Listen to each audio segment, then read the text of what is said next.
Olá a todos, sejam muito bem-vindos. Eu tenho a grande satisfação de abrir mais um diálogo do Harvard Brasil Online e hoje nós temos uma conversa muito interessante, onde nós reunimos os nossos grandes líderes comunitários para discutir algumas questões muito atuais, principalmente sobre o futuro das favelas, no momento de hoje. Meu nome é Helena Monteiro e eu sou diretora executiva do escritório no Brasil do Centro de Estudos Latino-Americanos David Rockefeller, da Universidade de Harvard.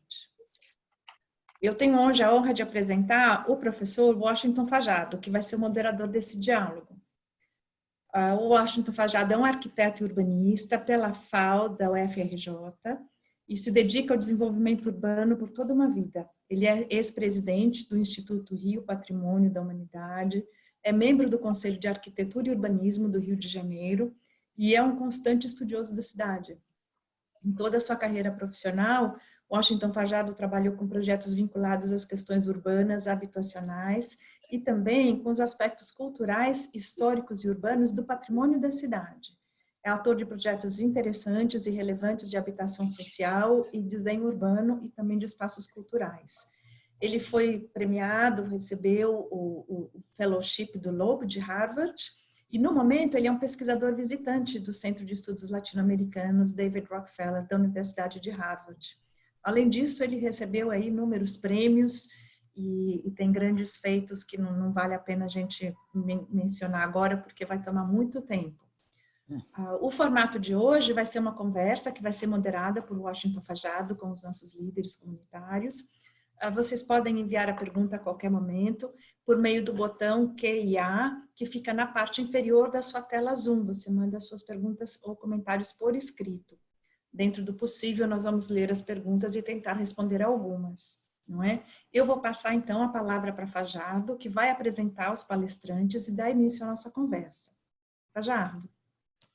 Helena, muito obrigado pela oportunidade de poder moderar essa conversa com essas pessoas geniais que estão aqui com a gente. Eu gostaria muito de ser professor, Helena, mas infelizmente eu não tenho esse título. Eu sou só um arquiteto e urbanista que gosta um pouco de estudar. Eu queria reiterar de novo, agradecer a oportunidade que Harvard e do Dr. Claes, através do seu escritório do Brasil, está dando aqui para a gente a oportunidade de a gente poder fazer esse diálogo.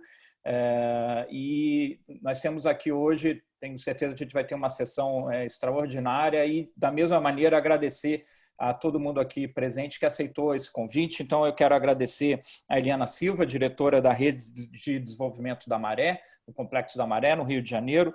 Quero agradecer ao Gilson Rodrigues, presidente da União de Moradores do Comércio de Paraisópolis, em São Paulo.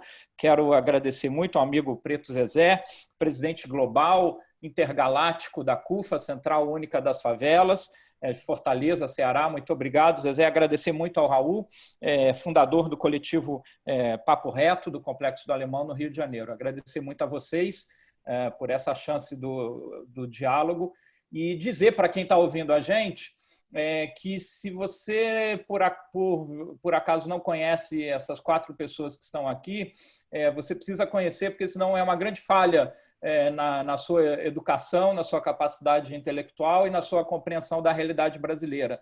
Nós estamos aqui com 4 grandes intelectuais, 4 grandes professores, 4 grandes empreendedores sociais, 4 grandes lideranças da realidade brasileira. A gente tem aqui, então, uma oportunidade especial para quem está aqui com a gente ouvindo, de ouvi-los.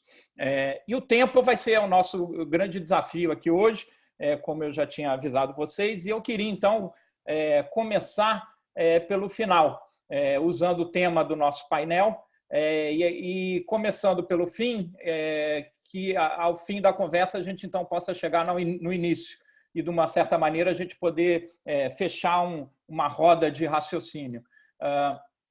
Eu queria, então, abrir, passando para vocês, começando pela Eliana, lançando essa pergunta. Qual é o futuro da favela? Qual é o futuro da sua favela? Qual é o futuro da sua comunidade?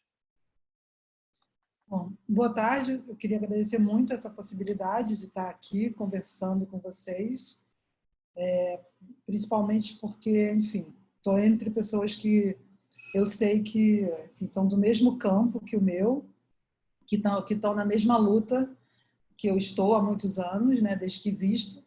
Então, para mim, é sempre bom essa troca, é muito bom poder partilhar e poder conversar sobre futuros e presentes.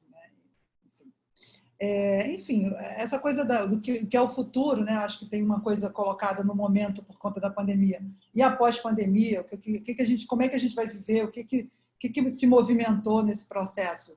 Acho que o futuro, para quem é de favela, talvez não seja um futuro tão claro assim, tão aberto no sentido de agora a gente vai ser melhor, agora a gente vai ter os direitos das pessoas das favelas vão estar estabelecidos, né? Acho que a gente tem que ter um pouco de, apesar de eu ser uma pessoa otimista, eu não tenho uma clareza do que o futuro pode trazer no sentido prático de mudança para a vida das pessoas das favelas. Mas uma coisa muito clara, assim, para quem é de favela e para quem está nessa luta, a gente no futuro vai estar fazendo o que a gente está fazendo hoje, que é lutar para garantir e melhorar condições de vida da população da favela.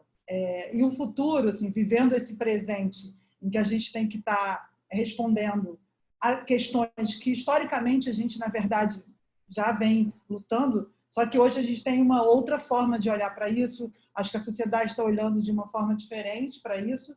Isso pode ser que traga alguma perspectiva de mudança em alguns aspectos para a vida das favelas. Mas hoje mesmo, assim, eu estou vivendo uma situação muito específica da morte de uma criança de 11 anos, acabei de ler isso, de saber disso, estou muito mobilizada ainda com isso, e eu não sei se um futuro com perspectivas muito positivas nos espera, porque a gente tem problemas muito estruturantes na nossa sociedade, e essa questão, por exemplo, das violências que afetam a vida das favelas é um problema muito sério e que requer um olhar um pouco mais complexo do que simplesmente dizer que a gente vai, no futuro, estar melhor do que estamos. Mas, enfim, eu sou otimista no sentido de que a gente, pessoas como eu, Raul, o Preto, Zezé, né, o próprio Gilson, são pessoas que estão na luta e tem muita gente vindo atrás da gente nessa luta para continuar esse processo aí. Gilson, qual o futuro da sua favela, ou das favelas em geral, como você queira colocar?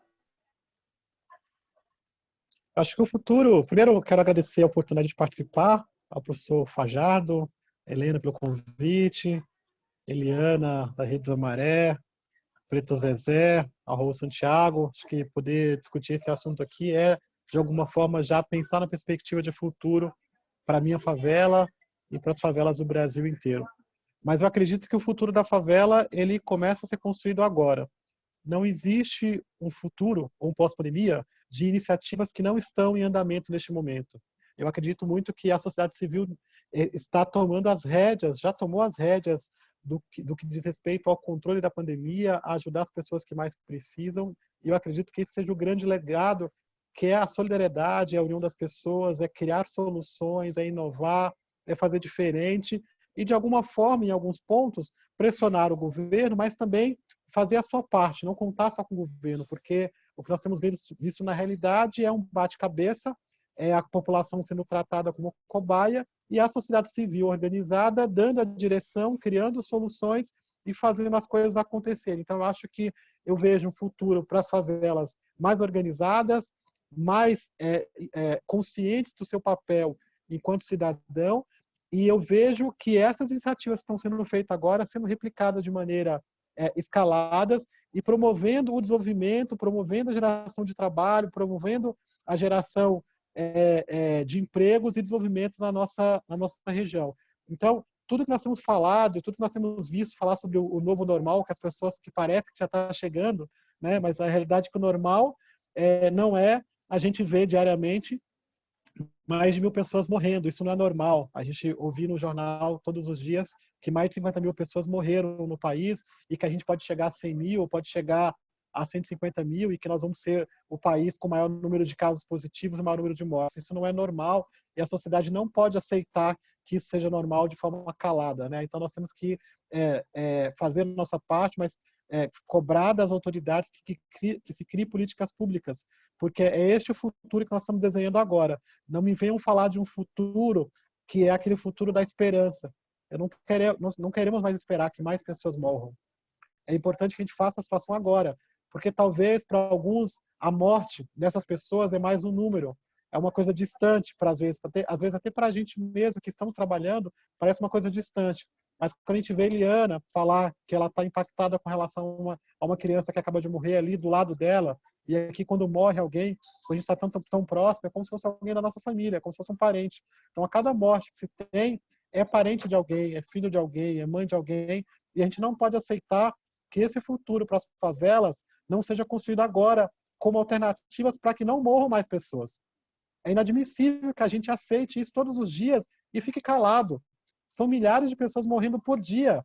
São milhares de pessoas que estão predestinadas a morrer por falta de uma política pública e que o governo quer passar uma situação de normalidade, de que está tudo certo. Não está tudo certo, as pessoas estão morrendo. Está faltando água nas favelas, as pessoas estão morrendo em cima do córrego. Então não existe um futuro para as favelas se ele não for construído agora. Seja da gente pressionando o governo, criando lei e botando orçamento, seja a sociedade civil se organizando e criando as suas próprias alternativas. Então, o futuro ele começa agora de iniciativas que estão sendo feitas de sucesso, onde os moradores são os protagonistas e agentes da sua própria. Na área cultural, a favela já tem se mostrado que ela é uma potência e que ela pode, diante das dificuldades, criar suas próprias soluções. Então, que ajude as favelas, que ajude as comunidades, que ajude as pessoas que mais precisam agora a criar suas próprias soluções e não ficarem abandonadas à sua própria sorte. O que nós temos visto é o Brasil, de alguma forma, uma parte do Brasil, olhar do alto dos seus prédios e ver a população, que é a população dos serviços essenciais, porque a quarentena, o home office, é um grande fake news na favela. As pessoas não fizeram isolamento.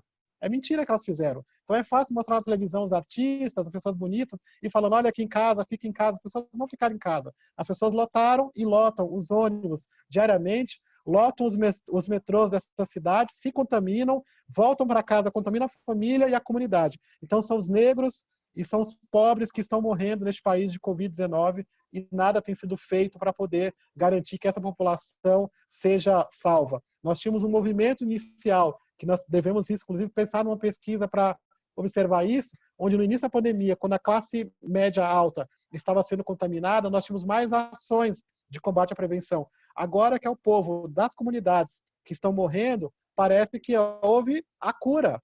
Parece que saiu a cura do Covid, porque assim, abre tudo. Agora é a economia, porque as vidas que estão morrendo são as vidas das pessoas de periferia. Então nós temos que mudar essa realidade agora, porque depois vem uma crise, vem a recessão, e tudo se justifica a partir dessa crise.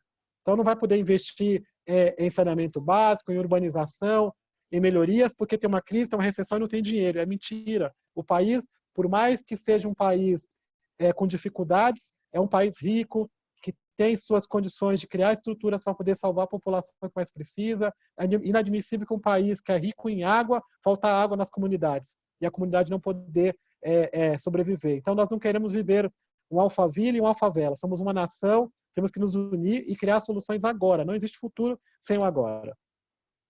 Muito obrigado, Gilson. Zezé, qual o futuro? Zezé, o seu... você tem que... isso. Precisei agora. Sempre desse... Primeiro, eu queria agradecer o convite aí, Fajardo, né, toda a equipe aí, e saudar aí meus companheiros e minhas companheiras aqui. Eu penso que o futuro a gente está construindo agora.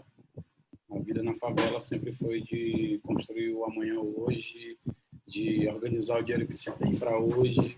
Então, a nossa vida não teve grande espaço para planejamento, e com o Covid ele impõe uma realidade extremamente complexa, que a gente não tem um retrovisor para trás para ver o que aconteceu nesses momentos e nem a capacidade de projetar para frente, porque as condições mudam o tempo todo. O que eu estou vendo agora é que uma nova geração de ativistas e militantes está se projetando, está dando respostas emergenciais e construindo soluções. Estou vendo que a gente está conseguindo pautar uma agenda pública importantíssima, desde do auxílio emergencial, que é uma conquista da sociedade. A agenda pública, que eu digo, é aquela que não é fruto do aparelhamento de nenhum partido, nenhum político, mas uma força da sociedade organizada que pauta o mundo político, né, e o mundo empresarial e jurídico também.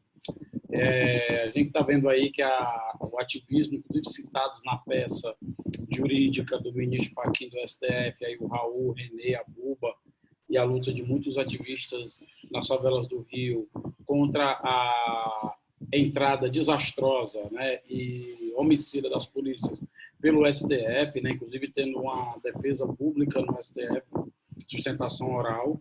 A gente está vendo agora a discussão sobre retirada como trabalho essencial dos trabalhos domésticos e diaristas, que se tivesse a lei funcionando, talvez o menino Miguel não tivesse morrido. Nós estamos vendo uma aproximação importante com o setor privado, de parte dele, que decidiu não pensar só no lucro, demitir os pais de famílias, como fez o dono do Madeira e outros, que escolheram apenas o lucro, não pensaram nos geradores da sua riqueza, inclusive, que são os trabalhadores. Mas sendo um setor privado que eu acho que a parceria vai ter que se manter, porque nós vamos ter que construir um grande mutirão de reconstrução agora da realidade. Eu vou dar só um exemplo de problemas que nós já temos agora. Você imagina o déficit educacional de crianças que estão fora da escola, porque para uma mãe que tem condições de pagar, de ficar no home office, ela vai ficar estressada, o menino também, tá? Mas a mãe da favela agora está pensando o que vai colocar na panela para o almoço, mais tarde para a janta e amanhã para o café da manhã. E 80% dela já não tem dinheiro para pagar as contas no final do mês, porque elas estão em casa com seus filhos e não tem como sair para a rua para arrumar um dinheiro. Então, tem muitos problemas para ser enfrentado, mas que o começo é agora. No terceiro setor, nós estamos vendo uma reversão da matriz, as empresas chamam matriz produtiva, né? Reversão.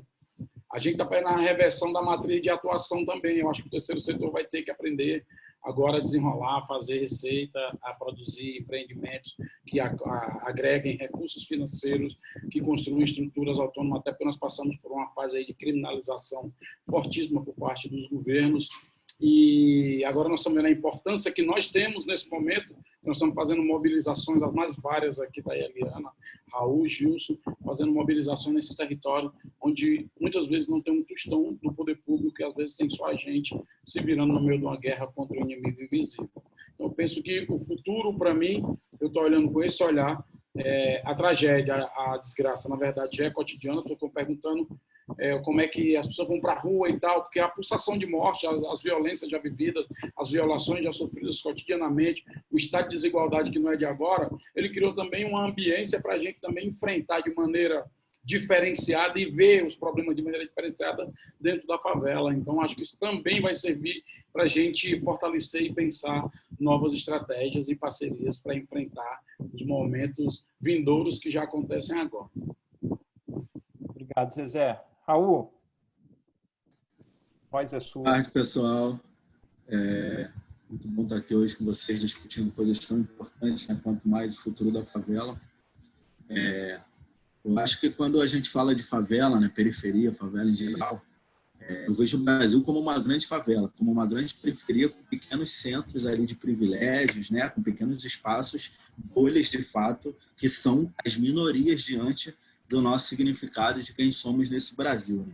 E toda vez que eu ando numa favela ou numa periferia, de qualquer lugar do nosso Brasil, eu cruzo com pessoas do Norte, do Nordeste, descendência indígena, quilombola. Então, favela é resumo de Brasil, é história cultural, é a riqueza, é o saber, produz dados, produz sabedorias, vivências que constroem transformações. Né? Então, primeiro, a gente precisa entender o significado e a importância da favela no agora, na história, para entender para onde a gente vai. Né? Nesse momento de pandemia global, os governos, né, em diferentes níveis, federal, estadual, municipal, a ausência dessa estrutura de poder público é o que marca o significado dessa pandemia, enquanto as favelas e periferias são um levante do nós por nós, do autocuidado, da autogestão pela sua sobrevivência diante do descaso histórico, e dessa vez, diante da pandemia, é como se tivessem tirado todas as vendas, todos os panos que tapavam essa discussão, e fica exposto o quanto o Brasil é desigual e o quanto essa desigualdade é profunda, e ao mesmo tempo o quanto a favela importa, é potente e é quem leva, né? É o centro do significado do Brasil. A periferia é o centro, a favela é o centro do nosso país. Então, para onde a gente vai, qual o futuro da favela, como o Gilson bem trouxe, todo mundo aqui falou, depende desse agora. Nesse agora, a gente continua caminhando para a extrema desigualdade. o campo da educação, que também foi falado pelo Zezé, é o que mais me assusta. Porque as crianças na favela, antes da pandemia, a gente estava falando, a gente tinha em torno de 13 milhões de pessoas analfabetas no Brasil, né, que não leem nem escrevem. Quando a gente recorta para o campo tecnológico, por exemplo, acesso à internet, acesso a tecnologias, a maioria das crianças negras periféricas faveladas, elas não estão estudando essas novas tecnologias, essas novas linguagens. Enquanto crianças privilegiadas estão tendo acesso à robótica, algoritmo, as crianças da favela ainda não têm certeza se vão para a escola porque está dando tiro no meio do seu caminho. Então, é importante a gente entender o que era esse antes. No caso do Rio de Janeiro, especificamente, a gente tinha e tem, né, um governo que criminalizava pessoas que fazem trabalho no campo dos direitos humanos, que dizia frases totalmente absurdas sobre como lidar com a favela. E agora é a própria favela quem está mostrando o real significado de direitos humanos, de ajuda humanitária. Então, a gente precisa fortalecer esse agora para a gente entender onde é esse futuro. Nesse momento, apesar de todo esse caos, eu acho que ficou explícito como é possível desburocratizar várias estruturas existentes, principalmente de acesso a recurso direto. É banco, é empresa, é empresário, é artista. Tem um monte de gente que deu um jeito de, no dia seguinte, fazer chegar doação ou comprar quantidade de cestas básicas para chegar na periferia para gente que tem o saber local, que tem a articulação local, em meio a todos esses caos que estão dados, fazermos essas ações diretas, né? Então, a gente precisa valorizar isso agora. A gente segue num desfiladeiro onde, num Brasil que não existe meritocracia e a gente precisa falar apenas sobre privilégios construídos a partir das histórias do histórico racista, né, da estrutura racista do nosso país, é como a gente freia agora, em meio ao caos que está exposto, esse desfiladeiro de desigualdade que a gente está se jogando. Porque as crianças, como o Preto trouxe, da favela, não têm internet de qualidade, nem internet muitos lares têm, e hoje, em tese, a rede de educação toda funciona online durante a pandemia, só que na realidade da favela a gente está falando de crianças que têm sede, que tem fome, que tem tiro, que tem violência doméstica crescente. Então, as barreiras do agora estão impactando não só em nós, que já estamos nos movimentando e organizados, mas na geração futura. Então, isso é muito grave. Nesse agora, a gente precisa se organizar para manter uma estrutura mínima de transformação de um país, buscando um novo Brasil que discuta questões raciais, que discuta a equidade da estrutura do poder público, que garanta direitos para que a gente possa transcender esse momento e não voltar ao normal.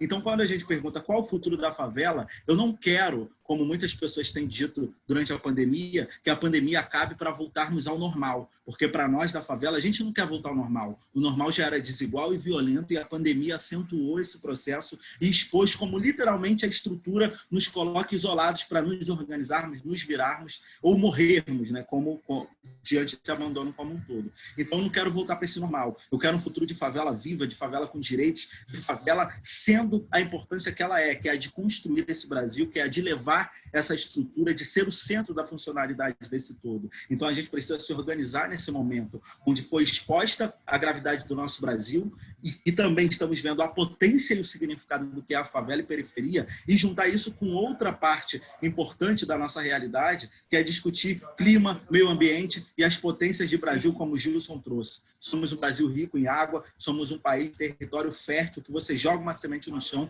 aquilo vira comida. Então, a maior desigualdade e a herança racial exposta nesse momento de pandemia, em pleno 2020, diante da realidade global que a gente vive, a fome e a sede serem também a grande verdade desse agora, né? Então, a gente não pode ir por um futuro onde fome, sede e genocídio do povo preto e descaso com o clima, a partir de um país tão importante no mundo, nas questões climáticas, inclusive, continue sendo regra. A gente precisa rediscutir tudo isso e a gente tem como fazer isso. Muito obrigado, Raul. E obrigado a todos vocês. A mensagem que vocês deixam é claríssima. O futuro é agora e essa urgência da construção do futuro tem que começar exatamente por agora. Falando do agora, todos vocês estão à frente de iniciativas inovadoras, ousadas, disruptivas, para usar a palavra da moda, apresentando soluções que governos não conseguem entregar e que até o próprio setor privado e até mesmo o terceiro setor, onde de uma certa maneira vocês estão próximos, também não consegue perceber. Falando desse agora, eu queria perguntar para vocês sobre essas iniciativas, né? Paraisópolis com o Presidente Rua, que é uma ação fantástica, mostrando até um bom modo de usar o nome presidente, né, Gilson? Raul, com o gabinete de crise que vocês criaram, e a constante denúncia da violência do Estado contra a população da favela, a população segregada, a população preta, que está concentrada nesses territórios. Eliana, que já há bastante tempo, com trabalhos fantásticos na Maré, eu destaco aqui o censo, né? Eu tenho muita preocupação com o fato de que ano que vem vamos fazer o censo do Brasil, e já estava claro de que esse censo, segundo o governo, teria que ser feito de uma maneira mais barata, né? E eu tenho essa dúvida se esse censo vai, de fato, entrar nos territórios populares e construir uma base de dados para que a gente possa construir novas políticas. E por último, e não por isso não em primeiro, a CUFA mostrando uma capacidade de articulação fantástica, de logística, de distribuição em escala nacional. Vocês, diante vamos dizer, dessa maestria para lidar com agora, eu queria saber de vocês como é que são os diálogos institucionais que vocês estão mantendo? E vocês acham que esses diálogos do agora eles vão permanecer? Algum ministro chamou vocês para conversar? Vocês já fizeram live com o ministro? O comandante da PM procura vocês? O prefeito liga? O governador liga? O Banco Mundial faz um telefonema? A UNEBITAR procura vocês? Eu queria fazer essa pergunta sobre as redes que vocês forjaram agora nesse agora. Quero saber se vocês acham que ela vai continuar. E o que vocês podem dizer para a gente desses diálogos? Vou aqui colocar com a sociedade do lado de fora da favela, que vocês, com maestria, construíram nesse momento de urgência.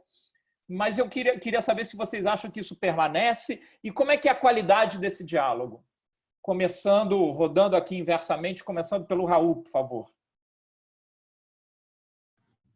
Boa. Bom, no caso do Rio de Janeiro, né, especificamente falando do Complexo Alemão, a gente fundou um gabinete de crise que é composto pelo Voz das Comunidades, Mulheres em Ação no Alemão e o coletivo Papo Reto, e justamente nos organizamos porque não é a primeira vez que acontece algo que impacta diretamente a nossa realidade, obviamente nada tão grande como uma pandemia, mas em outras questões mais locais que aconteceram, a ausência do poder público já era a regra. Então a gente estava pronto para já agir diante do que estava sendo apresentado, do que estava dado diante da pandemia coronavírus que se aproximava do Brasil, e a gente seguia mantendo as festividades do início do ano de forma comum, né? Enquanto o mundo já dava dados e números do que estava acontecendo, Carnaval, Ano Novo, tudo isso seguiu de forma tranquila, e a gente que estava articulado com outros movimentos de outras regiões do mundo começou a se preocupar e se organizar para lidar com isso. Então, no momento atual, nesse agora, nenhum ministro, poder público, nada. No caso do Rio de Janeiro especificamente, eu ouso dizer que, inclusive, nem prefeitura praticamente se tem, não conheço, Crivella nunca vi, procura-se, cadê você? No caso do governo, a única presença, quando o Estado, de fato, se fez presente nesses 3 meses ou mais de pandemia, foi através da violência da polícia, né? Então, o Estado se fez ausente nas questões humanitárias, mas se fez presente, mais uma vez, na estrutura de criminalização dos corpos, do endereço de onde vivem as populações negras, periféricas e faveladas. Eu acho que tem um dado gravíssimo sobre isso. No mês de abril, 177 pessoas foram assassinadas no Rio de Janeiro, e esse número é 43% maior do que abril de 2019, sem pandemia, ou seja, durante uma pandemia aumentou o número da violência policial, né? A gente teve uma sequência de assassinatos absurdos aqui no Rio de Janeiro, 12 mortes no Complexo do Alemão, depois a gente teve o João Pedro e vários outros outras pessoas durante a pandemia, durante ações da polícia do Rio de Janeiro, né, das várias polícias de alguma forma. Então o Estado, quando ele se fez presente, foi aumentando a gravidade e a violência do que a gente tem vivido. E a nível federal também nada, nenhum diálogo, pelo contrário. Tem um outro caso, só para passar a bola, que é muito curioso, a articulação que a gente fez, né, com empresas, pessoas diversas que doaram para o gabinete de crise do Complexo do Alemão. No início disso tudo, a gente recebeu muita doação, muita coisa, a ponto de repassar para alguns outros parceiros e parceiras e fazer alguma ação direta, inclusive com a própria estrutura da saúde. Então, durante muitos dias seguidos, né, durante muitas semanas seguidas da pandemia, no entorno do Complexo do Alemão, fomos nós do Gabinete de Crise que doamos para a UPA e para as clínicas da família material mínimo para os médicos e médicas trabalharem. Álcool gel, máscara para os próprios funcionários públicos e para as pessoas que buscavam atendimento e etc. E a gente chegou a fazer uma doação de um caminhão de água, kit de higiene, limpeza, álcool gel, para o hospital de Acari, que é referência aqui no Rio de Janeiro em coronavírus, né? A gente doou para o hospital de referência. E é curioso que o trabalho que a gente faz, ele é todo monitorado, a gente faz dados audiovisual para poder prestar conta, para poder fazer esse registro histórico também. E quando a gente estava doando para o hospital de Acari, o material audiovisual que a gente produziu acabou indo parar num jornal local. E aí, quando o jornal local pressionou o Crivella, o prefeito do Rio, para saber sobre essas doações e etc. Ele falou que era mentira, que não houve nenhuma doação para aquele hospital, né? Então, além de... eu acho que a pandemia expõe o quanto a gente precisa ressignificar, rediscutir toda essa estrutura do significado do que é um cargo político partidário no nosso país, porque a gente vê que está todo mundo perdido, não se sabe o que fazer. É uma estrutura de família, né, que passa de pai para filho, para neto, etc. Sempre aquelas mesmas pessoas. E na hora que acontece algo tão urgente como isso que a gente está vivendo, essas pessoas estão batendo cabeça, perdidas e falando falas totalmente absurdas como a do próprio Bolsonaro.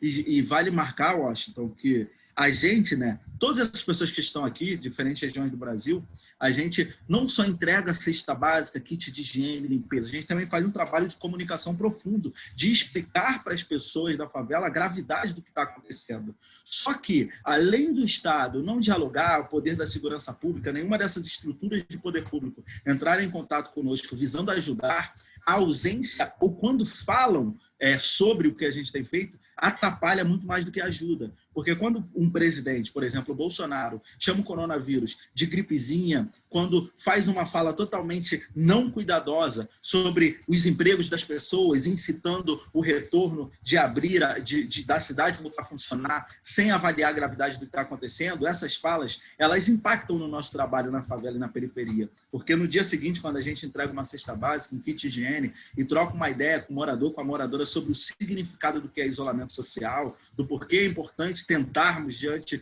de tanta desigualdade, fazer algo simples, o que é muito difícil, e aí essas pessoas respondem, mas o presidente falou, o presidente estava sem máscara, ele foi num protesto, ele é o presidente do país, ele não ia fazer isso se ele soubesse que ele ia morrer. E aí a gente tem que começar a fazer todo um trabalho de novo. Então, além de estarem ausentes, atrapalham muito mais o que a gente tem feito nesse momento tão grave que a gente tem vivido. Obrigado, Raul. Zezé, é isso que... Zezé, vou pedir para você ligar o seu microfone. Ligar, né? Estava desligado. Seguindo a roda, Zezé, parece que, mesmo no momento de urgência, a gente observa que o Estado brasileiro nem o Zoom sabe usar, né? Ou seja, nem mandar um link, olha, vamos aqui fazer uma live para saber como é que está a situação de vocês e ver o que a gente pode fazer. Zezé, a CUFA tem mostrado uma capacidade de governança fantástica. Como é que são essas redes da CUFA? Da mesma maneira, como eu lancei na pergunta, como é que são essas redes de diálogo do ponto de vista da CUFA? Uma coisa que é preciso as pessoas que estão chegando agora aí no debate, né, que estão assistindo a gente, saberem, é que a maioria de nós aqui já está na favela. A gente não apareceu só por causa do Covid. O Covid ele só fez a gente mudar a estratégia de atuação e rever alguns procedimentos, principalmente procedimentos de saúde, de proteção da gente e das pessoas. É uma realidade muito nova. A gente que gosta, né, de estar junto, de estar pegando as pessoas, de estar promovendo encontros, aglomerações. Vou saudar das nossas aglomeração, nós tivemos que ter uma postura radicalizada na mudança de procedimento muito séria. Mas o que eu estou impressionado até agora, Fajardo, é que agora que começaram alguns políticos ligarem para a gente, para discutir com a gente como é que organizava os processos de distribuição de cesta básica. Cara, eu não sei em que mundo essa galera está. Em que tempo, onde é que estão com a cabeça? Eu não sei se é a síndrome da urna, eu não sei o que porra que é. Mas, assim, onde é que esses caras estão, bicho? Assim, o que o mundo político está pensando do que está acontecendo no país? É uma alienação tamanha que está pensando no processo eleitoral. E eu falo para os caras, cara, vocês estão noção do que está acontecendo no Brasil? A gente já está há 4 meses nisso, vocês estão chegando agora, é sério? Meu Deus do céu. Então, o que a gente tem feito? O que eu acho que está sendo uma coisa proveitosa? Assim? Eu acho que todo mundo aqui tem aumentado o seu network de contatos, de conhecer pessoas. As pessoas têm conhecido mais a gente, têm visto a importância do trabalho que está sendo feito, têm visto, inclusive, as dinâmicas que a gente tem utilizado para poder atuar nesses territórios, os protocolos que a gente tem usado. É um negócio muito louco. Assim, a Polícia Militar aqui, no caso, no Ceará, essa semana, ficou seguindo a gente. E a galera veio com medo da polícia, mas a polícia está seguindo para ver como é que organizava, porque eles tentaram também organizar uma entrega de cestas e foi maior tumulto. Eles queriam saber como é que a gente organizava e não dava tumulto nenhum. E a gente distribuía álcool gel para todo mundo, colocava cone, distanciamento, máscara para todo mundo, só entrava na fila quem tivesse máscara, higienizando todo mundo, a gente com face shield, com todos aqueles macacões, aquela coisa toda. Isso é uma coisa que vai servir, Fajardo, para o futuro, por quê? Porque essas empresas que estão com a gente, fazendo essas doações, elas também serão nossas parceiras de negócio no território, porque elas estão vendo que nós não vamos ser só meros consumidores passivos, no sentido de que a gente produz muita riqueza, 120 bilhões nesses territórios, que corresponde à PIB de Uruguai, de Bolívia e Paraguai juntos, e que a gente pode discutir outro tipo de relação, por exemplo, como é que direciona essa economia e como é que compartilha esses lucros dentro desse território. Eu acho que isso aponta para um caminho novo. Do ponto de vista do poder público, eu acho que revela também que os mecanismos de participação, de controle e de interação com o poder público, esses também acabaram totalmente. Você vê o caso da violência policial, para mim é o mais claro, onde nenhuma corregedoria propõe criação de protocolo, onde nenhum governo propõe como criação de fóruns de emergência, onde os governos não criam frentes avançadas para cuidar, por exemplo, agora nesse momento de abertura, de proteger grupos de idosos, de vulneráveis, obesos, diabéticos, de medir temperatura, de colocar medida de oxigênio, de articular método do programa saúde da família. Você não tem isso do poder público. O mais grave, você tem o poder público municipal e estadual, muitas vezes brigando com o público federal, e a gente fica no meio, numa desinformação enorme que contribui mais ainda para aumentar o caos que já existia. Isso é que é mais complicado ainda. Um poder público que tinha por obrigação de cuidar do cidadão, está prejudicando o andamento do processo em muitos casos. E a gente fica agora no dilema que foi a abertura precoce das economias, quando em todo mundo esperou-se baixar uma curva, se promoveu o lockdown ou isolamento social, se promoveu proteção social econômica para as pessoas ficarem em casa, né? Que é outra contradição que se criou no Brasil da economia e da vida, que é uma pegadinha mentirosa, covarde e cruel, que só penaliza os pobres. E depois disso é que foi discutir a abertura da economia e está tendo caso de retorno. No Brasil, em pleno auge da curva, sem testagem, sem garantia, sistema de saúde problemático, como o tal do Rio de Janeiro, se decide abrir a economia e agora se vão contar, né, e vamos ver quem vai ser o responsável pela quantidade de gente morta e contaminada que a gente está vendo aí. Então, nesse momento que era para o poder público estar se debruçando sobre se a CUFA, se o Papo Reto, se o Completo da Maré, se o Gilson estão promovendo ações em território onde não tem nada, alguma inteligência, alguma expertise e tecnologia essas pessoas têm, porque elas estão fazendo tudo isso sem apoio do poder público, sem ter dinheiro, sem apadrinhamento político, e promovendo, inclusive, pontes com o setor empresarial que está dando uma lição de parceria, onde deviam se preocupar mais com o privado, mas estão executando uma ação pública. Se o poder público não escuta e não olha para aí, tem algo muito errado do ponto de vista do discurso que eles estão fazendo de compromisso com a sociedade, compromisso com a democracia e preocupação com as instituições. Pelo contrário, se o poder público está subestimando o poder corrosivo que tem a desigualdade e a fome, que vai ser amplificado agora, eles tenham muito cuidado, porque eu não acredito, e olha que a favela está dando uma lição de controle psicológico e equilíbrio mental numa crise dessa, você não está vendo saque, tumulto, nem quebra-quebra, mas eu não acredito que pais e mães de família vão ver seus filhos, se a coisa piorar, morrerem de chorar ou de fome diante de prateleiras lotadas. Eu nem gosto de pensar nisso. Você tem agora uma criança no Rio de Janeiro, não foi, Raul? Agora, 11 anos de idade? 11 anos de idade, cara. 11 anos de idade.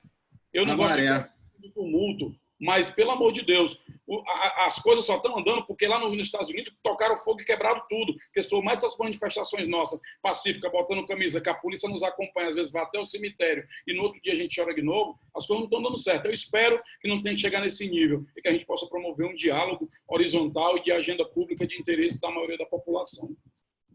Muito obrigado, Zezé. O trabalho que a CUFA faz é fantástico. Os dados que a Data Favela mostra exatamente isso. A gente está falando de territórios potentes, com capacidade de compra, com capacidade econômica. E aí, passando para o Gilson, que em Paraisópolis tem liderado, né, a iniciativa do G10 das favelas, e eu queria também, então, seguindo a mesma linha de raciocínio, como é que é a qualidade dos diálogos e das redes que são formadas, Gilson. Na história recente do país, tivemos uma administração progressista, houve, entretanto, muita ênfase na cidadania pelo consumo. Não que o consumo seja ruim, quero deixar muito claro. A gente precisa, de fato, ter acesso a bens. É inquestionável isso. Agora, a gente precisa ampliar a ideia de cidadania, porque a gente não pode falar somente de territórios populares como mercados e não como espaços da República. Então, eu queria, perguntando para você, Gilson, como atua Paraisópolis nesse sentido? Como é que vocês lidam com nesses diálogos, com essa ambiguidade? Gilson, tem o microfone, por favor, amigo.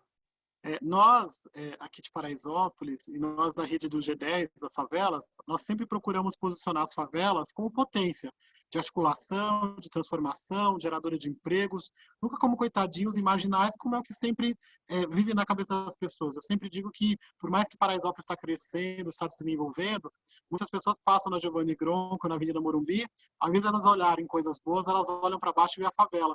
Não a favela como as pessoas têm orgulho, mas a favela marginal, a favela violenta. E aí nós temos demonstrado com o nosso trabalho aqui ao longo desses anos que nós estamos dispostos e estamos fazendo na prática a construção de uma nova Paraisópolis. Ao longo desses anos, nós estabelecemos um conjunto de relações aqui com todas as esferas do governo e até a nível internacional.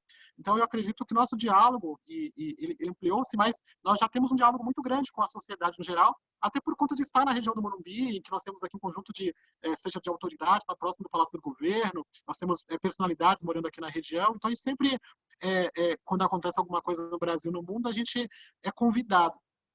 E neste momento de pandemia, a gente mantém um contato com ministros, secretários, prefeitos, governadores, o conjunto da sociedade no geral, mas o que nós temos recebido concretamente dessas pessoas, dos políticos no geral, é parabéns. Então, nós não temos política pública, não temos ação, mas parabéns diariamente a cada matéria. Hoje fomos capa do Estadão, mostrando um pouco dos resultados das iniciativas que fizemos, fomos capa em outros jornais, saímos no Washington Post, temos mais de 26 matérias em países diversos, e todos os dias eu recebo no meu WhatsApp uma série de parabéns de políticos pelo trabalho, mas na prática eles não estão fazendo nada. Então, eu acredito muito que nós fizemos um exemplo aqui em Paraisópolis, que está sendo reproduzido em mais de 14 estados, através dos presentes de rua, que saiu do discurso. Eu acho que nós temos feito um trabalho aqui que é para além do discurso. Não dá para a gente deixar fazer nada que a gente não dá para a gente falar que queira fazer alguma coisa que a gente não esteja fazendo.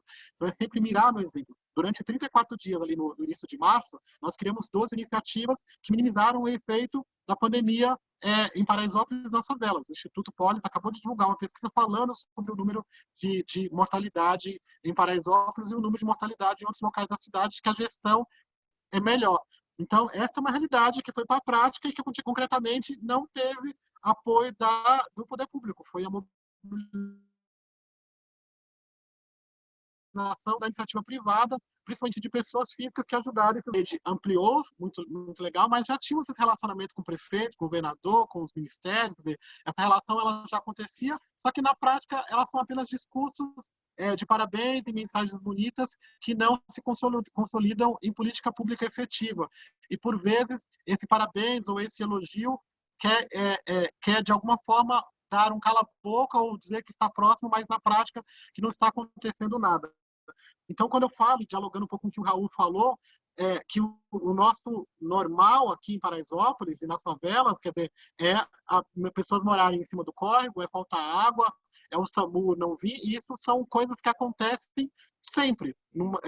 Nesse momento da pandemia, eles foram evidenciados. E o novo normal para a gente é isso deixar de acontecer. Então, não existe um novo normal em que a sociedade admita que falta água na favela. E olha, Paraisópolis, no coração do Morumbi, falta água todos os dias. E aí o governador manda 1.200 caixas d'água e acha que isso vai resolver o problema de 21.000 famílias.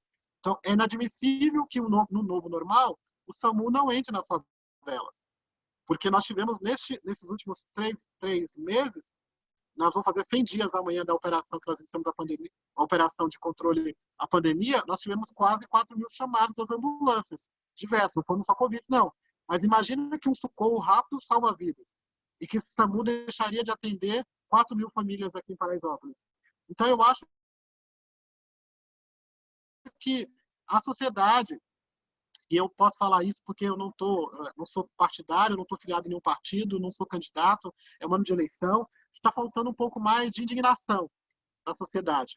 Nós precisamos nos indignar com o número de mortes. É preciso se indignar com a ausência de Estado. Porque o que está acontecendo são maquiagens para poder vender matéria nos jornais. O que acontece concretamente é que as crianças não estão tendo acesso a aulas digitais. A aula online também é tudo mentira, porque não é todo mundo que tem acesso a boa internet, não tem acesso a equipamentos, não tem acesso à estrutura necessária para poder garantir essa educação que eles estão falando. Fazer quarentena e isolamento social na favela não é possível. Então, todas essas recomendações que estão sendo ditas e que salvam as vidas, elas são impossíveis de fazer na favela e elas têm sido ignoradas há mais de 100 dias. Então, essa é a realidade e não dá para a gente ter um novo normal sem que sem a construção dessas alternativas se inicie imediatamente. Então, nós precisamos de mostrar que o povo do Brasil, a nação brasileira, tem sangue nas veias, que tem que se indignar com o número de mortes, porque se hoje não é um parente nosso, mas pode ser uma pessoa conhecida, um parente, então não esperar acontecer com a gente. Graças a Deus, a minha família está todo mundo bem, está saudável, mas eu tenho pessoas aqui da comunidade que faleceram ou que estão doentes. E eu me indigno, eu fico indignado com essa situação. Podia ser diferente, de que a gente podia ter feito melhor. Então, o nosso desafio é como é que a gente constrói, a partir desses novos 100 dias que estão por vir, cada vez mais alternativas. E eu acho que, se a gente não puder contar com a indignação do povo brasileiro com relação à ausência de política pública para as favelas, acho que assim, falta política pública um pouco para tudo. Eu falei com outras pessoas de empresas, de outra classe social, falar, olha, vocês das favelas estão assim, nessa situação, nós também estamos numa situação bastante complicada também, então está faltando o governo. Então, para a gente aqui, respondendo também um pouco da sua pergunta, para a gente aqui, o nosso presidente, o nosso governador, presidente de rua, são voluntários que são presidentes de rua, que ajudam a cuidar de 50 famílias e que têm feito um trabalho exemplar, não só em Paraisópolis, mas no Brasil, de transformação social. Então, é um exemplo que foi construído em 34 dias e há mais de 100 dias que decretaram o processo de controle da pandemia no Brasil, poucas iniciativas efetivas. Não estou falando coisas pontuais e que impactam a periferia. Quero ser lembrado.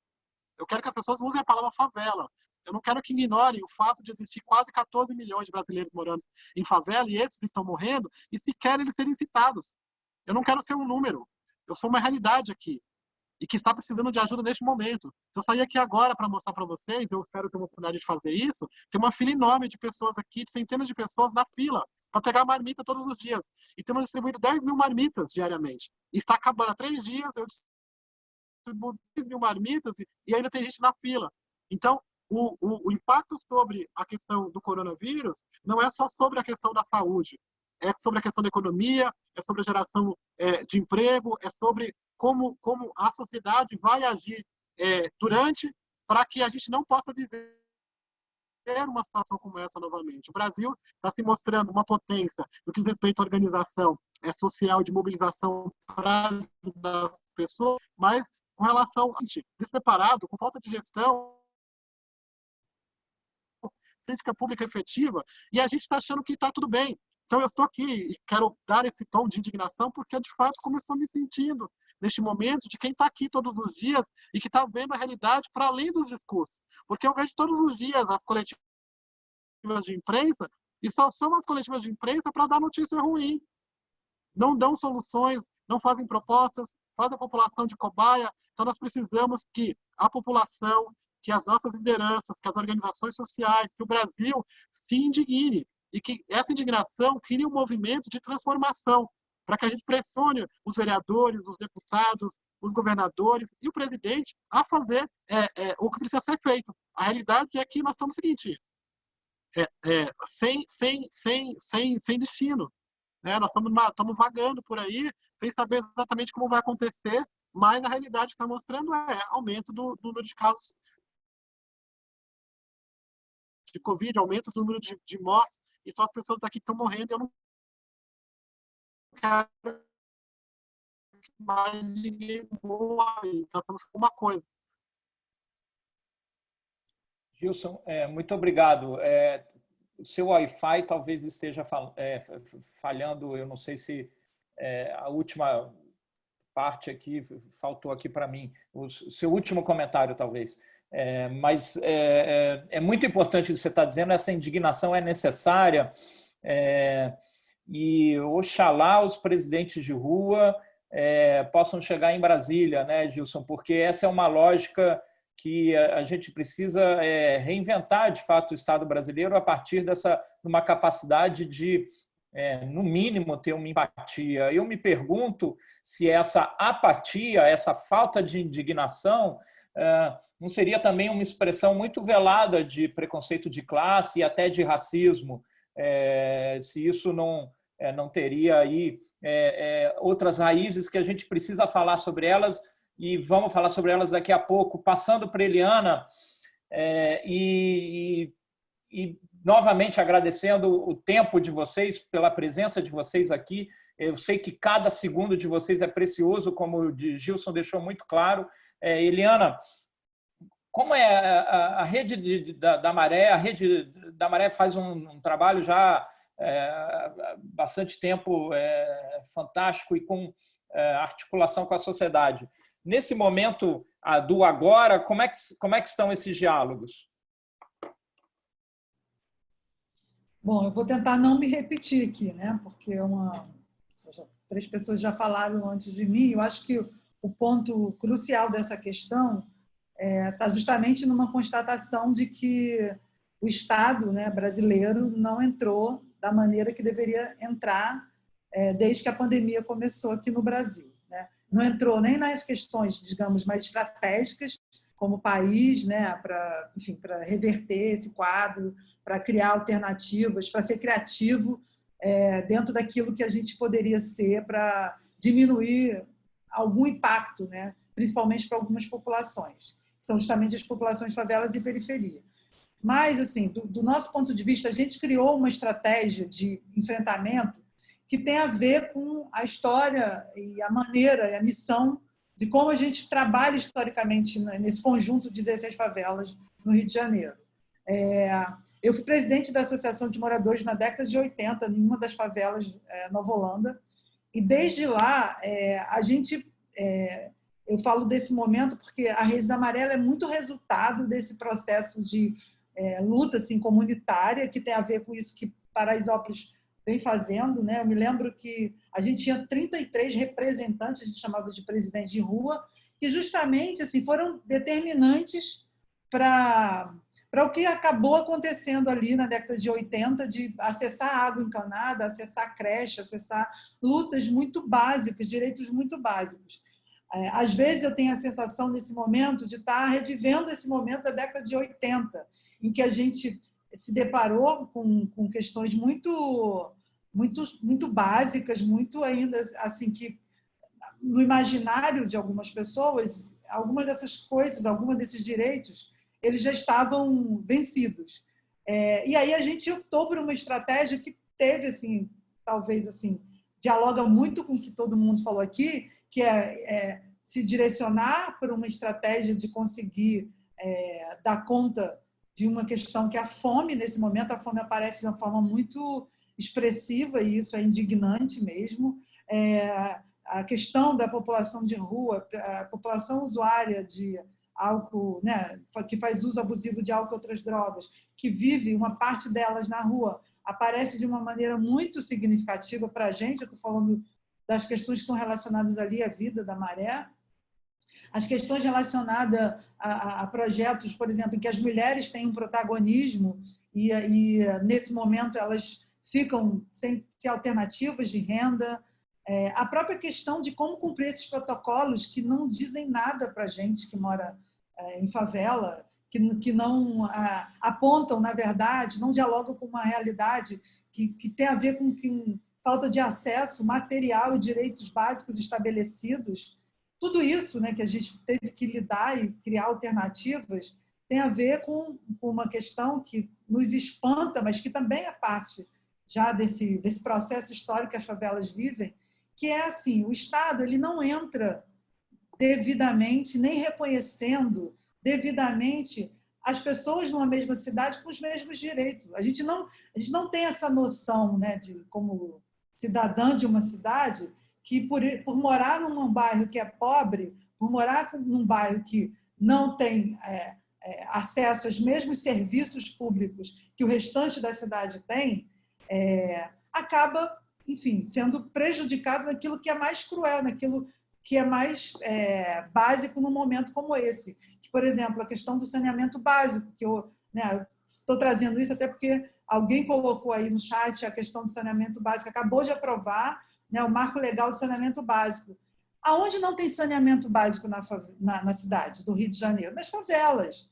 Né? Onde saneamento básico deveria hoje estar servindo como um elemento importante do processo de não contaminação das pessoas, onde seria importante ter isso? Né? Nas favelas, nas periferias, onde não tem, onde o saneamento foi sendo construído de uma forma desigual, onde todos os recursos públicos, né, onde toda a riqueza que a cidade acumula, todos os recursos, vai para um lado e outro não acessa. Então, eu acho que esse momento da pandemia trouxe uma noção muito assim, forte, muito profunda do quanto o Estado não provê historicamente o que deveria prover do ponto de vista do direito, mas, de uma maneira muito grave, naturaliza algo que é muito sério do momento, porque a gente lida, quem é de favela, com a morte a partir das violências que a gente tem, historicamente, que tem a ver com a questão da maneira como a polícia entra na favela, da maneira como a questão da segurança pública não é um direito reconhecido para a população de favela. Então, a gente já lida e naturaliza, né, a sociedade, de uma maneira geral, com essa ideia de que morrem 60 mil pessoas por arma de fogo no Brasil, e a gente não para, a gente não é um país que entende que a gente deveria ter um outro valor em relação à vida. Então, nesse momento, não temos nada diferente, porque também quem está morrendo são pessoas que estão na mesma condição dessas pessoas que historicamente morrem por uma falta de uma segurança pública que reconheça todas as pessoas a partir do mesmo lugar. Então, as articulações que nós fizemos, elas passaram pelas articulações que nós já estamos, digamos assim, de alguma maneira, em contato, que já são instituições, pessoas físicas que já apoiam projetos e iniciativas que nós fazemos, e por isso que a gente acredita muito que conseguiu alcançar mais de 15 mil famílias recebendo, durante um período de 3 meses, uma cesta de alimento e kits de higiene pessoal e limpeza, porque a gente já tinha uma rede estabelecida anteriormente, mas é fato que hoje a gente, como Preto Zezé trouxe. A gente acessou outras redes, acessou outras pessoas que, inclusive, a gente gostaria muito de ter acessado antes, e aí eu acho que tem que cuidar dessa rede, tem que pensar como ela pode ser produtiva, mas tem essa constatação que acho que todos nós carregamos de uma indignação de olhar para o lado e ver que a gente está sozinho, que a gente está fazendo isso sem o poder do Estado. E a sociedade civil não pode cumprir o papel do Estado. A gente é uma organização da sociedade civil que tem um papel específico e hoje a gente tem que cumprir com uma demanda que o Estado deveria responder, né? Então, assim, é lamentável, mas também é um aprendizado para a gente pensar o que a gente vai fazer com essa inteligência que a gente criou agora e essa articulação que é uma articulação a nível nacional, uma articulação a nível de Brasil. Então, eu acho que isso talvez seja a coisa mais potente desse processo, assim, como a gente se reconhece a nível nacional a partir de um território específico que é a favela e a periferia. E aí, dentro disso, o Estado, mais uma vez, não acompanha isso, não tem um plano, né, claro e direcionado para as regiões que precisam enfrentar a desigualdade, que o Brasil já tem, e, mais uma vez, a gente estabelece redes e conexões a partir do lugar que a gente historicamente estabelece, né? Eu acho que essa é talvez uma questão para a gente pensar, é como a gente vai fazer com essa inteligência que a gente criou, né? Quando a gente identifica 15 mil famílias, coloca elas num sistema, né, para entender o processo de como essas famílias vivem e qual é a demanda após esse processo todo que a gente está vivendo delas. Como é que a gente vai exigir que o Estado, por exemplo, assuma e continue? Porque, assim, a gente está começando a entregar a terceira cesta e as pessoas estão perguntando o que vai ser depois dessa terceira cesta, entende? Não pode ficar na responsabilidade da sociedade civil responder essa pergunta sozinho. Muito obrigado, Eliana. E aproveitando o gancho da infraestrutura, eu queria, então, perguntar para vocês, também um tema que ontem, com a aprovação do novo marco regulatório do saneamento, é uma grande comemoração. Eu confesso dúvidas se essa infraestrutura vai chegar nos territórios prioritários.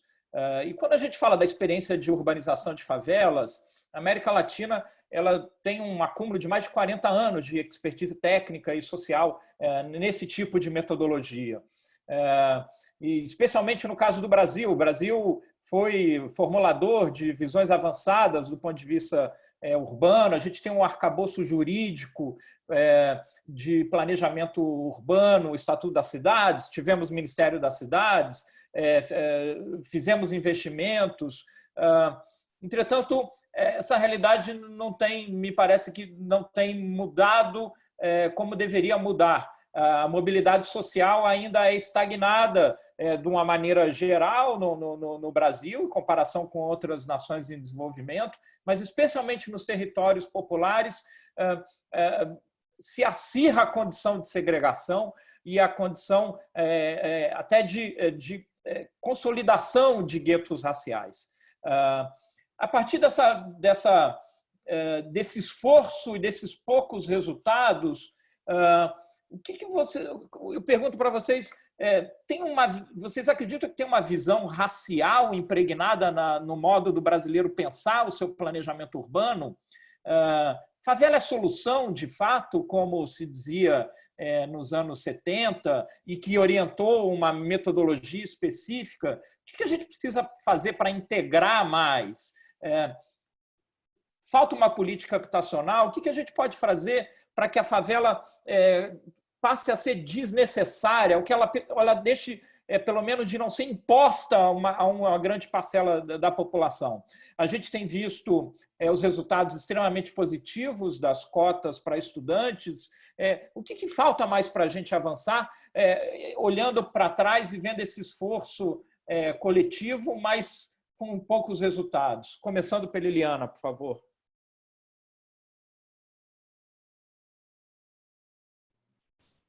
Bem, eu acho que o resultado positivo, pegando essa sua última frase, assim, acho que tem um resultado positivo histórico que vem dessas lutas que as pessoas que moram nas favelas, elas empreenderam. Assim, acho que tem, do ponto de vista habitacional, assim, porque assim, acho que essa coisa talvez extremada, a favela é a solução, não é solução, eu costumo um pouco fugir dessa armadilha, porque assim, eu entendo que a cidade, se for pensar na cidade, a cidade ela é feita, deveria ser feita pelo reconhecimento da diversidade, né?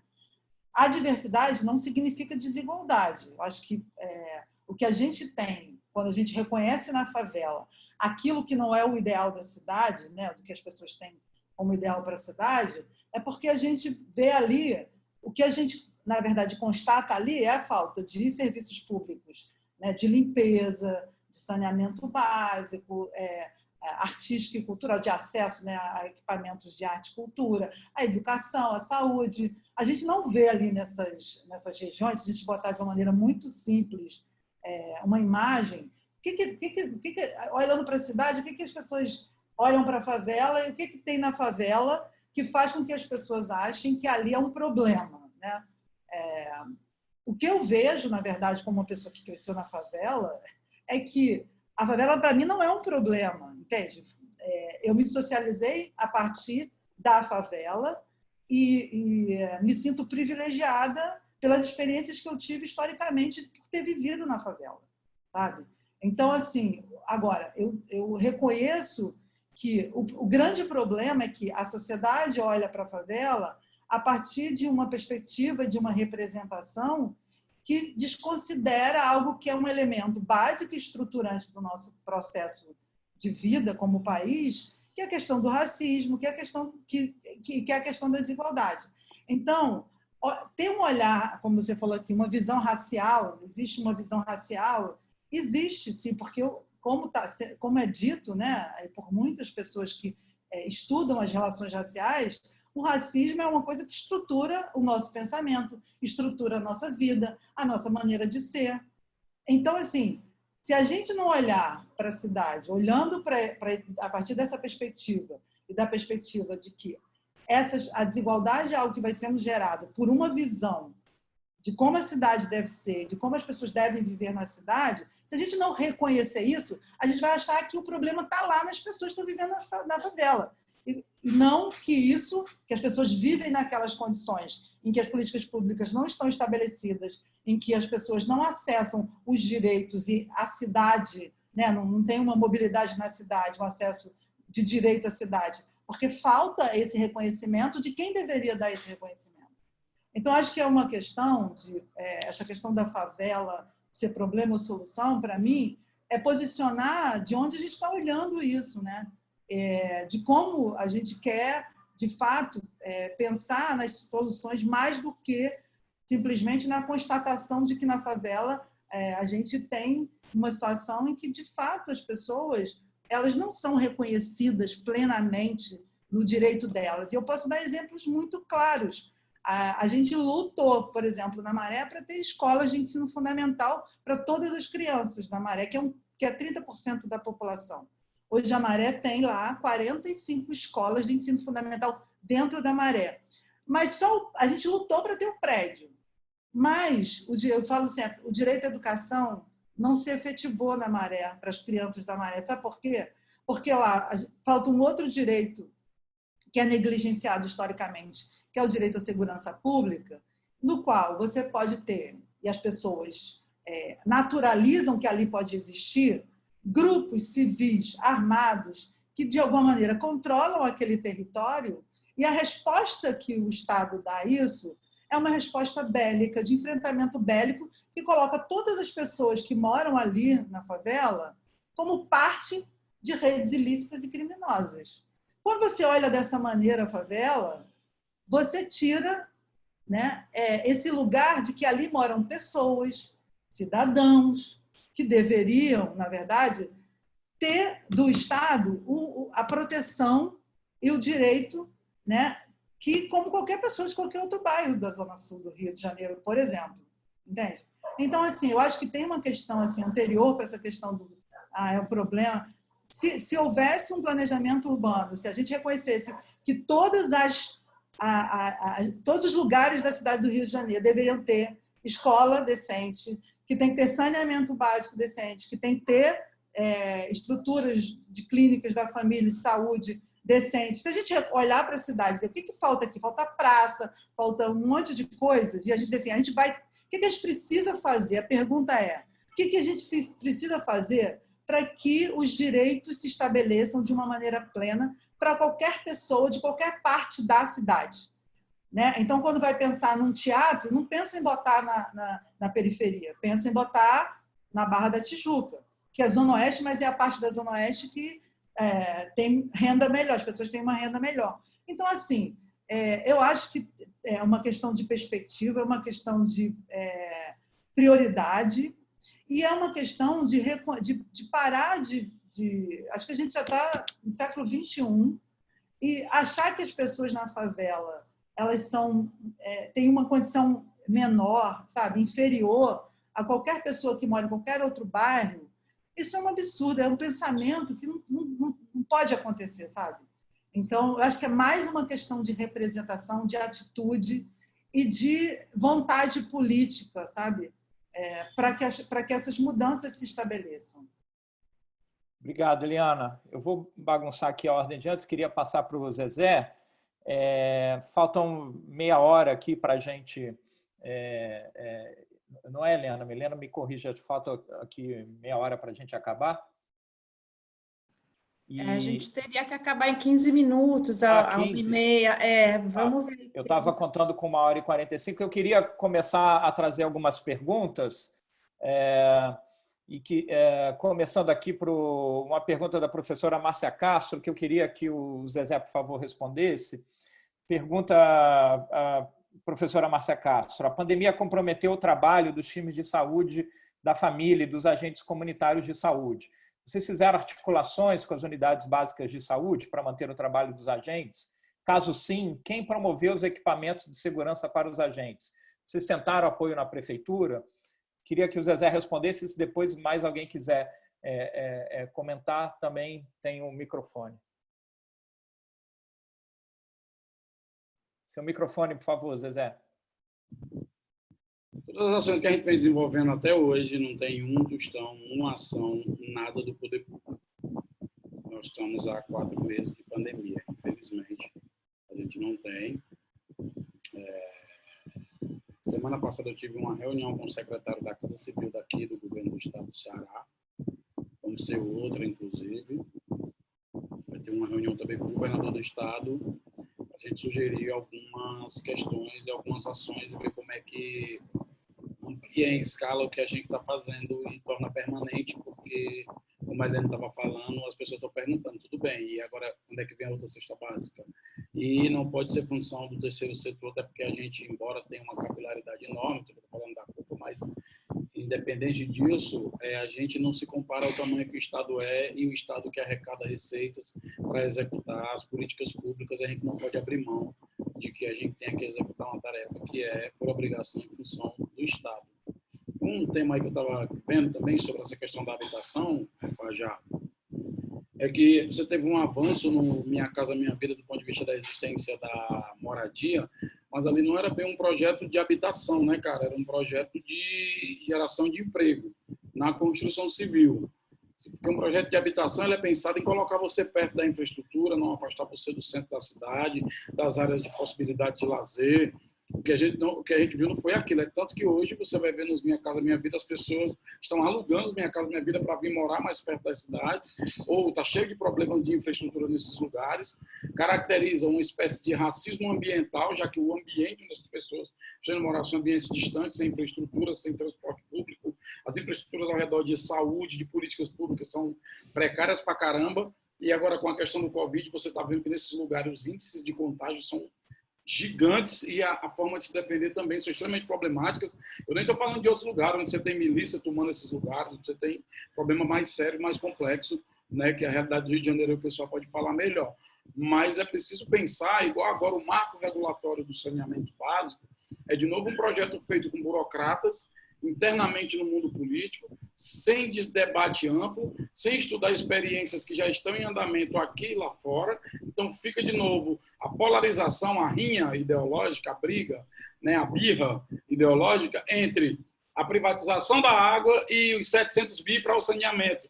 Parece que o debate é só isso, e é uma coisa tão complexa, tão séria e tão necessária para a gente, e caberia, primeiro, o poder político ampliar esse debate, isso em formato de plebiscito. Não estamos falando de qualquer coisa, estamos falando da água, que é um bem da humanidade, que é um bem público. Então, se isso tinha essa porta fechada num grupo de especialistas ou de interesse, vai prevalecer o que de novo? Pelo que nós conhecemos, me preocupa o serviço de regulamentação, me preocupa o controle da sociedade sobre isso, me preocupa o controle do Estado e os mecanismos que se tem de transparência e participação da sociedade nas decisões efetivas, e me preocupa principalmente porque o capital privado ele vai entrar visando somente o lucro.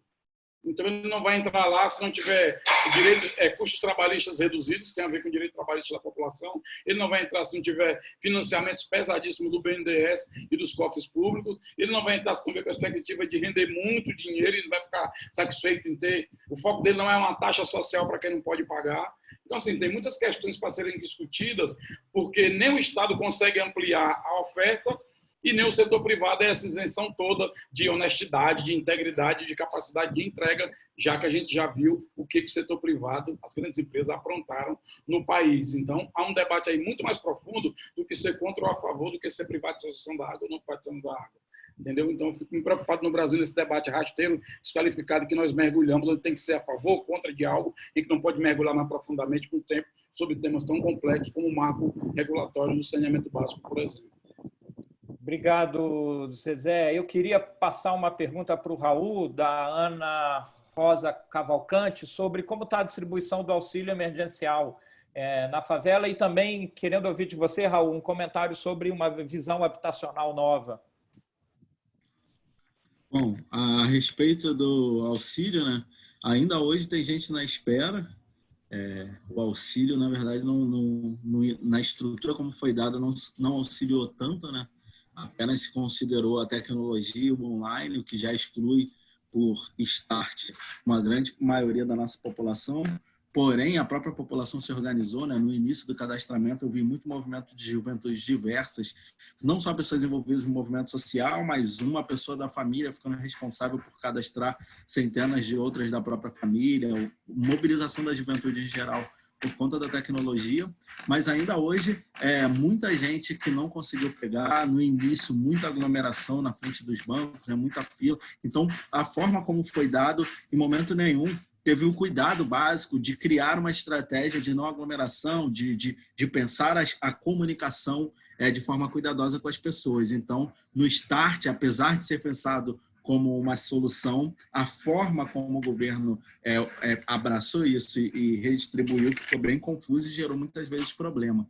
Acho que vale destacar sempre em qualquer espaço que o governo federal só queria dar R$200, né, que o movimento de esquerda, pressão, as lutas populares que elevou para R$600, não é o que o governo federal queria, é importante reforçar isso. Porém, ainda hoje, tem pessoas que somente agora conseguiram, de fato, ter uma data para possível saque da primeira parcela. Então, tem é muito confusa essa distribuição, e tem pessoas que precisam muito e que em momento nenhum conseguiram acessar esse recurso, e só agora talvez parece que vai começar a andar. É importante pressionar para que se continue, né? A pandemia não é uma coisa que, quando tudo der certo e a gente vencer esse momento, não é um interruptor que vai desligar a pandemia e voltar à rotina como próxima do que já foi um dia. Então, a gente precisa continuar criando estratégias, pressionar o poder público para auxiliar a população, né? Não só fazer mais, não vou usar a palavra fazer mais, porque nem tem sido feito o mínimo pelo poder público. Então, o poder público precisa ser pressionado para agir e manter, pelo menos até o final do ano, até o próximo ano. A gente tem um ano praticamente parado, né, pela frente, e para quem está na desigualdade, esse parado vai custar muito caro. Custam vidas, custam fome, custam muitas estruturas. Então, a gente não pode deixar isso para lá. E quanto a essas questões habitacionais, cara, eu acho que é uma das questões históricas do nosso país, não só desde Canudo, não só com a Providência, a primeira favela aqui do Rio de Janeiro, mas passando pela história, pela ditadura, pela colonização desse lugar, a gente sempre viveu processos de remoções, né? A gente sempre teve que sobreviver para ter moradia, para ter um lugar nosso, e esse lugar ainda hoje passa por esses processos de violência e de remoção. Então, eu quero ver as coisas eu quero ver na prática para onde isso vai, para onde se direciona, porque a gente ainda luta pelo básico, como o Gilson bem trouxe, a gente continua pisando em esgoto, a gente continua sem ter saneamento mínimo garantido, a gente tem ainda assim pessoas que vivem em barracos de madeira no alto da favela. Então, tem muita discussão, mas eu espero a prática, porque muitas práticas que eu vi na minha geração, por exemplo, a grande obra da minha geração, no caso do Complexo do Alemão, é o teleférico. O teleférico é uma obra que nunca foi demanda urgente dessa população.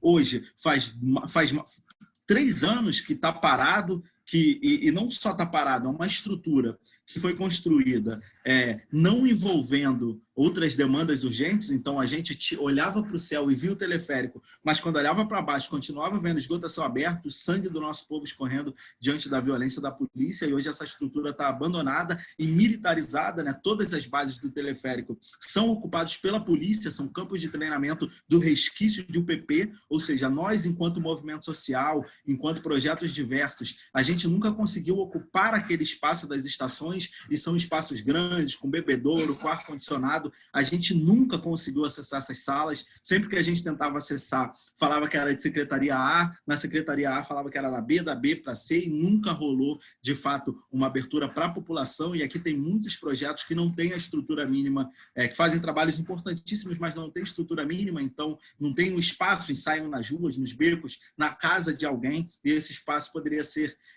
potente em evoluir muitas coisas. Poderia ser hospital de campanha no coronavírus, poderia ser espaço educacional, mas não, está fechado e militarizado. Então, eu acho que a gente tem que pressionar para que algo novo aconteça, mas é importante, antes de...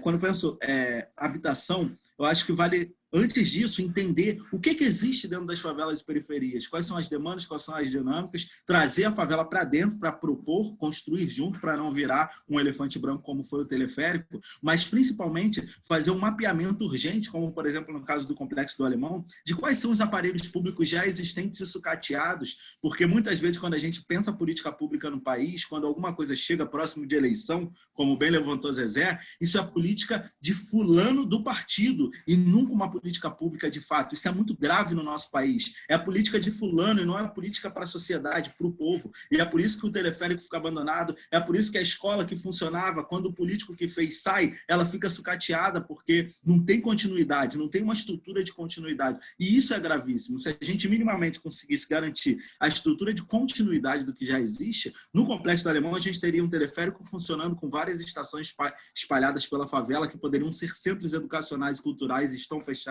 A gente tem uma nave do conhecimento que está fechada, a gente tem um cinema que está fechado, a gente tem escolas que estão sucateadas, tem postos de saúde que estão sucateados. Então, minimamente, se pensar geografias, né, de espaços específicos, se a gente conseguisse fazer valer o que está abandonado, sucateado da estrutura do poder público, já era um grande processo para a gente conseguir construir uma outra realidade habitacional a partir de mais pessoas planejando e entendendo as potências que podem estar dentro desses espaços. Mas, infelizmente, a favela só recebe a criminalização como principal leitura do que é, a imprensa criminalizando, as pessoas que não vivem dentro desse espaço criminalizando, e hoje, se eu conversar com a maioria de jovens desse espaço, o principal sonho de muita gente é meter o pé daqui, quando, na verdade, esse lugar ainda é resistência, potência, quilombo, aldeia dentro dos centros urbanos, né? Então, é preciso fortalecer o mínimo que já existe e trazer a favela para perto, como você está perguntando. As autoridades, de fato, teriam que chegar com o Gilson, com o Eliano, com o Zezé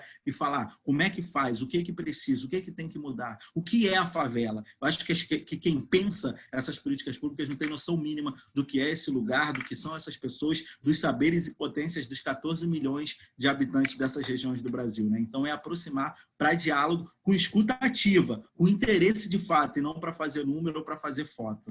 Vamos junto.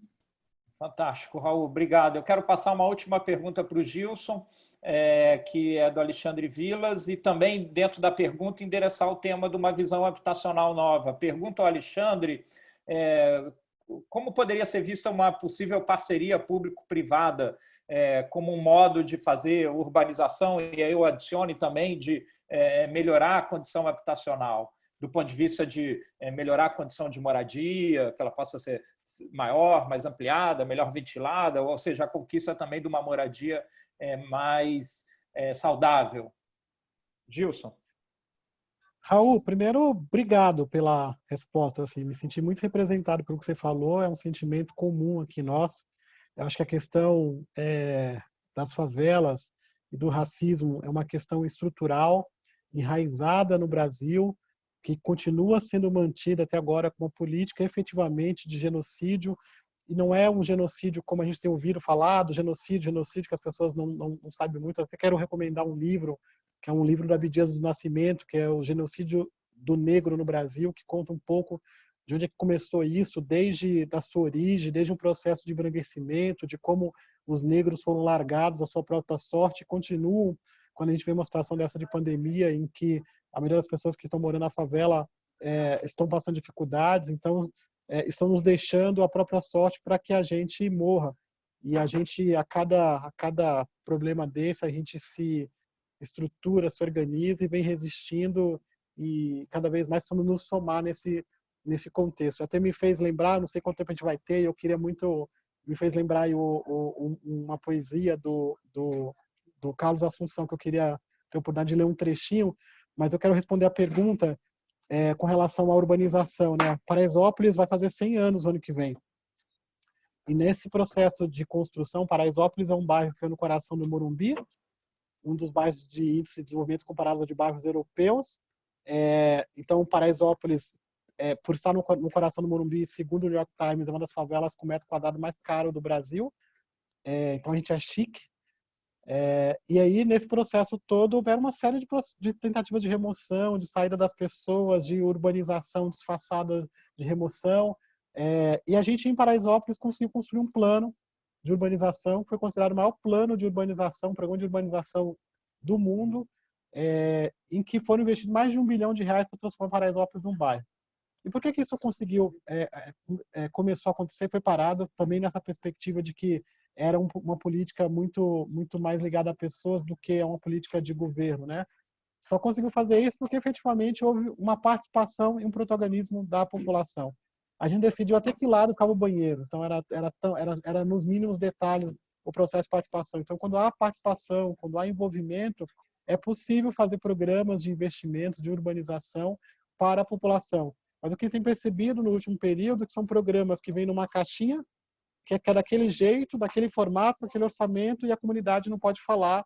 E quando tem uma comunidade falando, às vezes é estranho ouvir a comunidade com um benefício que você está fazendo. Como eles não querem. Então, tem uma coisa assim, né? Então, é sempre uma visão externa, querendo fazer uma transformação, sem a participação da comunidade. Então, isso a gente não pode admitir. Nada sobre nós sem nós. Então, esse é o nosso lema que a gente tem colocado na prática aqui nesse sentido. Aqui, o programa foi liderado por uma arquiteta urbanista, que é Elizabeth França, que inclusive assumiu recentemente aqui a Secretaria de Transportes Municipal. Super coragem dela fazer, né? Coragem vírus para ela, porque é um momento difícil e assumir essa cadeira num momento de desafio como esse, mas a Elizabeth, uma boa técnica, uma pessoa que já se provou, eu acredito que ela vai ter boas condições de fazer alguma coisa pelo transporte e mudar essa realidade, porque ela realmente conhece. Eu queria ler uma parte que o Raul me fez lembrar sobre o Carlos Assunção, o poema chamado Protesto, que eu gosto muito, que é o que me mobiliza neste momento. É um trecho rápido, fala assim: irmão, sou eu quem grita, e tenho fortes razões. Irmão, sou eu quem grita, tenho mais necessidade de gritar do que respirar. Mas, irmão, fique sabendo, piedade não é que eu quero, piedade não me interessa. Os fracos pedem piedade. Eu quero coisa melhor. Eu não quero mais viver no porão da sociedade. Não quero ser marginal. Quero entrar em toda parte. Quero ser bem recebido. Basta de humilhações. Minha alma já está cansada. Eu quero só o que é de todos. Ou alcanço tudo o que eu quero, ou gritarei a noite inteira. Como gritam os vulcões, como gritam os vendavais, como grita o mar. e nem a morte terá força para nos calar.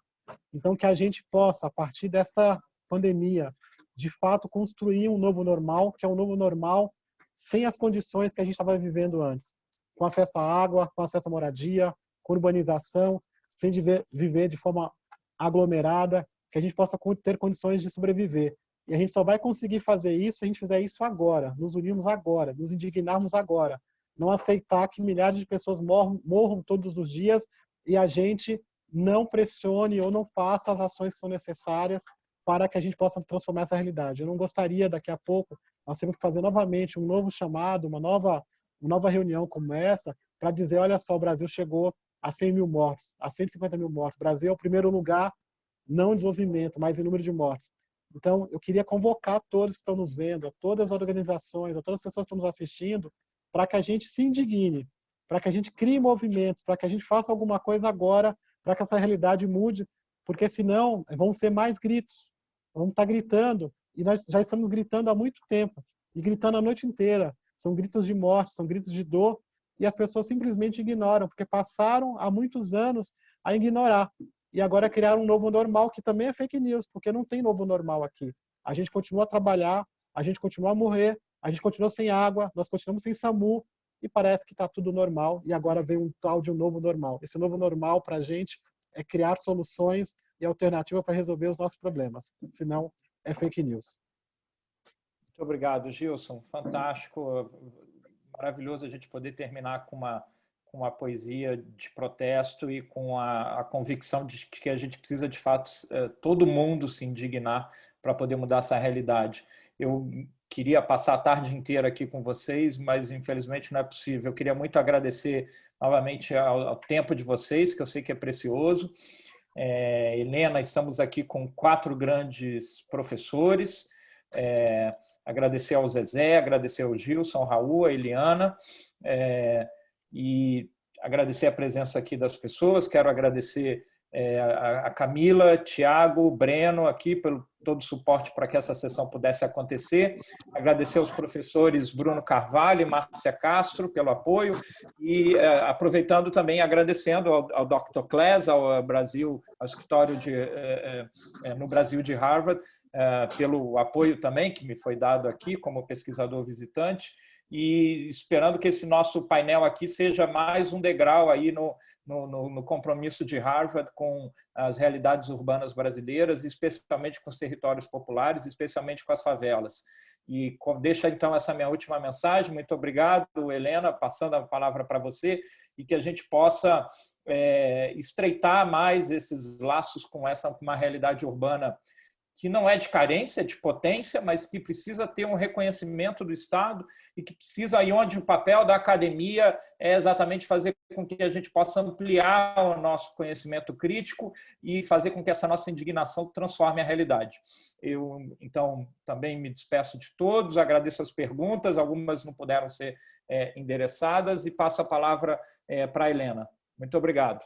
Eu que agradeço, Washington Fajardo, o seu tempo em facilitar, em moderar, em ajudar a reunir, pensar nas perguntas. Muito obrigado. Agradeço aos nossos 4 líderes, a gente sabe o quanto vocês estão ocupados, principalmente nos dias de hoje. Então, muito obrigado pelo seu tempo e por vir aqui com tanta disponibilidade de compartilhar com muita generosidade o conhecimento que vocês têm de melhor. Meus sinceros agradecimentos. Nós tivemos aí cerca de 120 participantes, vários comentários, muitas perguntas, e nos comentários muitos oi, boa tarde, que bom ter essa conversa, que importante essa discussão. Então foi aí o público também dizendo o quanto é importante ter esse diálogo. Agradeço muito e deixo aí só uma notícia que segunda-feira nós vamos ter mais uma conversa dessa natureza, assim, online. A conversa vai olhar para o Brasil, mas para a América Latina também, não é só focada no Brasil, mas vai ter pessoal do Brasil falando da realidade brasileira, e o tema vai ser o coronavírus, né, o Covid-19, o racismo e a violência na América Latina. Então, quem tem interesse, todos os participantes, e vocês também, nossos líderes, se quiserem participar um pouco dessa conversa, vai ser na segunda-feira, tem no nosso site, tem o link, o convite está aberto ao público também. Então, mais uma vez, muito obrigado, espero que seja a primeira de várias conversas, onde se abre um diálogo, onde a gente tem aí a liderança comunitária, o terceiro setor e a academia reunida, buscando trocar conhecimentos para novas soluções. Muito obrigada a todos.